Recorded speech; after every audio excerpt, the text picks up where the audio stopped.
Kolkata doctor హత్యాచార కేసులో ఇవాళ court నిందితుడికి శిక్షను విధించబోతోంది. ఇప్పటికే సంజయ్ రాయ్ని దోషిగా తేల్చింది సిల్దా కోర్టు. అయితే ఏం శిక్ష విధిస్తుంది అన్న దానిపై మాత్రం దేశవ్యాప్తంగా ఉత్కంఠ కనిపిస్తోంది. సంజయ్ ని ఉరి తీయాలి అంటున్నారు అతని సొంత కుటుంబ సభ్యులే. లేడీ డాక్టర్ ని అత్యంత కిరాతకంగా హత్యాచారం చేసిన తన కొడుకుని ఉరి తీయాలని సంజయ్ రాయ్ తల్లి డిమాండ్ చేయడం సంచలనంగా మారింది. దేశవ్యాప్తంగా తీవ్ర సంచలనం రేపిన ఈ కేసులో దోషి సంజయ్ రాయ్ కి ఇవాళ శిక్ష విధించబోతోంది కోర్టు. కోల్కతాలో జూనియర్ డాక్టర్ హత్యాచార ఘటనలో దోషిగా తేలిన సంజయ్ రాయ్ కు ఉరిశిక్ష తప్పదా? శనివారం తీర్పును వెల్లడించే సమయంలో న్యాయమూర్తి చేసిన వ్యాఖ్యలు ఈ వాదనకు బలాన్ని చేకూరుస్తున్నాయి.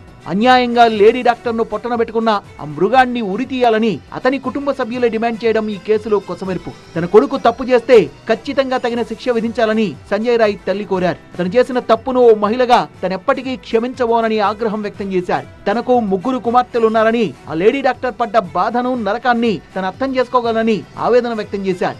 అత్యంత కిరాతకంగా ప్రవర్తించిన సంజయ్ రాయ్ కు జీవించే హక్కు లేదని అతని కుటుంబ సభ్యులే స్పష్టం చేస్తున్నారు. సంజయ్ రాయ్ కు మరణశిక్ష విధిస్తే ఎలాంటి అభ్యంతరం లేదన్నారు. చనిపోయిన డాక్టర్ తన కూతురుతో సమానమని సంజయ్ రాయ్ తల్లి అన్నారు. తప్పు చేసిన కుమారుణ్ణి ఉరితీస్తే కొద్ది రోజులు బాధపడి ఊరుకుంటామన్నారు. కోర్టు తీర్పుపై అత్యున్నత న్యాయస్థానాన్ని ఆశ్రయించే ఉద్దేశం లేదని సంజయ్ రాయ్ కుటుంబ సభ్యులు స్పష్టం చేశారు.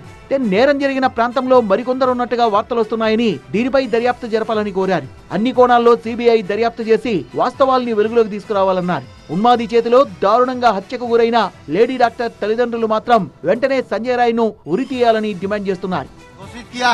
संजय राय को दोषी साब्यस्त किया है और उसका कड़ी से कड़ी सजा मिलेगा और आगे जो इस घटना के साथ जुड़ा हुआ है उसको सामने आएगा। वो तो पहले दिन से ही ये बात बोल रहा है, लेकिन उसका पास कोई एविडेंस नहीं है वो निर्दोष है। उसका पास पूरा एविडेंस है वो दोषी है। उसका फांसी चाहता है, कैपिटल पनिशमेंट ही चाहता है। अभी कोई क्रिमिनल अभी तक नहीं बोला कि हम क्रिमिनल नहीं है, ऐसे ही है। कैपिटल पनिशमेंट हो यही हमको जो डीएनए रिपोर्ट है वो आप देखिएगा और आपको ये क्वेश्चन का आंसर मिल जाएगा।